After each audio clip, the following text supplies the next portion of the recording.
জাদুকরি কালো গভীর জঙ্গল থেকে দূরে একটি গ্রামে থাকত। তার একটি ছোট ছেলে ছিল যে খুব জেদি ছিল। সে যা কিছু জেদ করত, জাদুকরি নিজের জাদু দিয়ে সেই জিনিস তৈরি করে তাকে দিয়ে দিত। জাদুকরি স্বভাবে খুব দয়ালু ছিল, সে অন্যদেরও সাহায্য করত। একদিন জাদুকরির ছেলে তার মায়ের কাছে বলল, মা, মা, আমার একটা ধনুক বাণ চাই। ওটা দিয়ে কি করবি? আমি লক্ষ্যভেদ করা শিখব। এটা বাচ্চাদের কাজ নয়। তুই শুধু শুধু এসব জিনিসে মাথা ঘামাচ্ছিস। এই কথা শুনে ছেলেটি কাঁদতে শুরু করলো। তাকে কাঁদতে দেখে জাদুকরির মায়া হলো এবং সে জাদু দিয়ে একটি ধনুক বাণ প্রকট করলো। এই ধনুক বাণ কোনো জীব বা নির্জীব কিছুর ওপর চালাবি না। ঠিক আছে, আমি শুধু লক্ষ্যভেদ করব। জাদুকরি সেখান থেকে চলে গেল।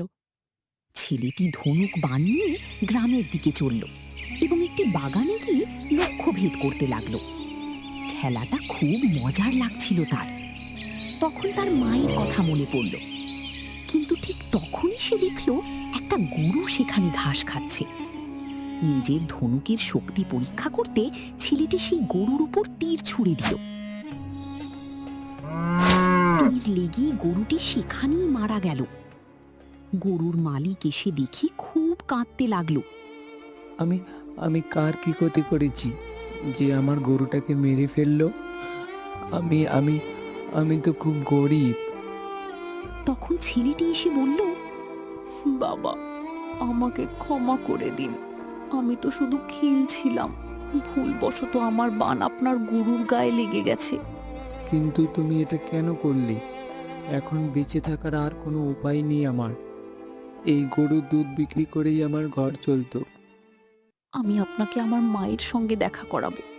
সে তাকে নিয়ে নিজের মায়ের কাছে গেল এবং বলল, মা, ভুল করে এনার গরুর ওপর ধনুক বাণ চালিয়ে দিয়েছি, যাতে গরুটা মারা গেছে। তুমি ওকে অন্য একটা গরু দাও। না না না, সেই একই গরু আমার চাই। ওর দুধ মানুষের খুব পছন্দের ছিল। অন্য গরুর দুধ পছন্দ নাও হতে পারে, আর সেই গরু গর্ভবতী ছিল। আমার ওই গরুটাই লাগবে। এই সব শুনে জাদুকরি বলল, আমি ওকে জীবিত করতে তো পারবো না, কিন্তু তার বদলে অন্য একটা গরু দিতে পারি। না না না, আমার ওই গরুটাই চাই।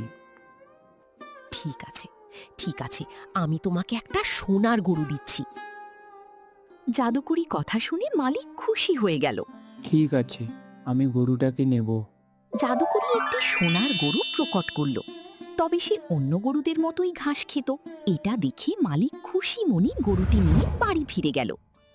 দূর দূর থেকে দেখতে আসতো এবং বলাবলি করত, এ তো গরুর গায়ে সোনালি রং করেছে। না না ভাই, এটা সত্যি সোনার গরু। লোক তো এটাও বলে যে কি রকম সোনার গরু যে ঘাস খায়, আমাদের পাগল বানাচ্ছে। সন্ধ্যায় মালিক গরুর দুধ বার করতে গেল। গরুর দুধ বার করতে সবাই দেখল। তারপর সবাই গ্রামে ফিরে গেল আর বলল, কোনো সোনার গরু নয়, গরুর দুধ তো সাদা রঙেরই। মালিক দুধ নিয়ে ঘরে ঢুকল।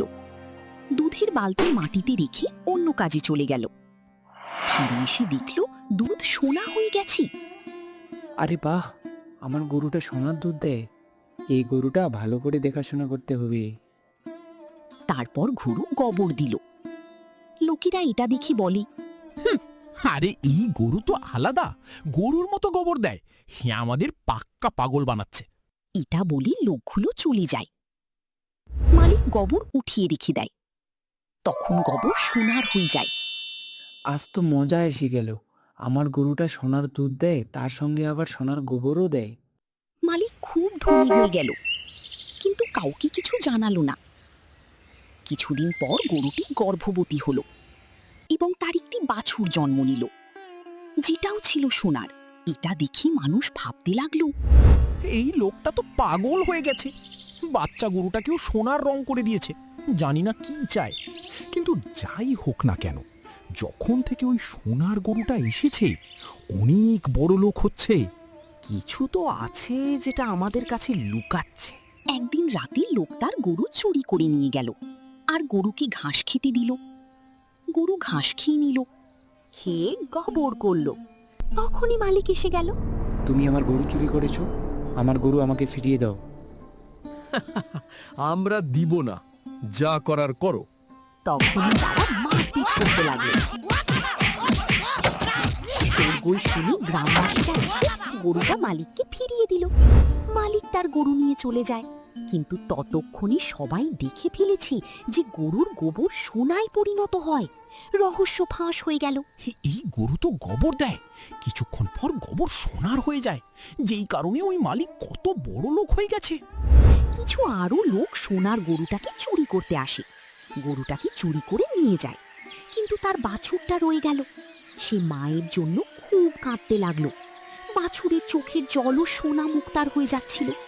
এটা দেখে মালিক খুশি হলো এবং দুঃখ পেল। এই বাছুরটা মা ছাড়া কান্না করতেছে, বেচারা তার মাকে খুঁজতেছে। মালিক গরুটাকে খুঁজতে লাগলো, কিন্তু কোথাও পেল না। তখন বাছুরটা নিজেই খুঁজে যায়। বাছুরটা হাঁটতে শুরু করলো। মালিকও তার পিছু পিছু গেল এবং শেষে সেই জায়গায় পৌঁছালো যেখানে তার গরু ছিল।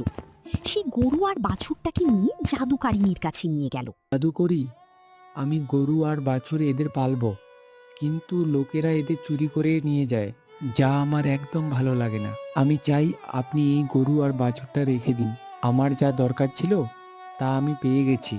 দুধের জন্য আমি অন্য গরু কিনে নেব, কিন্তু একজন মা আর তার সন্তানকে আলাদা করা যায় না। তুমি খুব ভালো মানুষ, তোমার মধ্যে এতটুকুও লোভ নেই।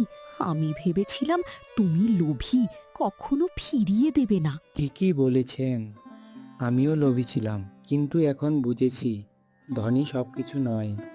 বাছুরটা যখন মায়ের থেকে দূরে হলো আর কাঁদতে লাগলো, তখন আমার হৃদয়ে ভালোবাসা জেগে উঠল। বুঝলাম কাউকে কারো থেকে আলাদা করা উচিত নয়, তাই এদের নিয়ে আপনার কাছে ফিরিয়ে দিতে এলাম। তোমার যদি কখনো ধনের প্রয়োজন হয় আমার কাছে চলে এসো, আমি তোমাকে ধন দিয়ে দেব। তোমার এই ভালো মানুষই আমার খুব পছন্দ হয়েছে।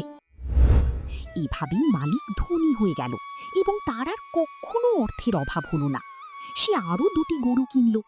এখন সে খুব সুখী, আর লোক তাকে বারবার জিজ্ঞাসা করত,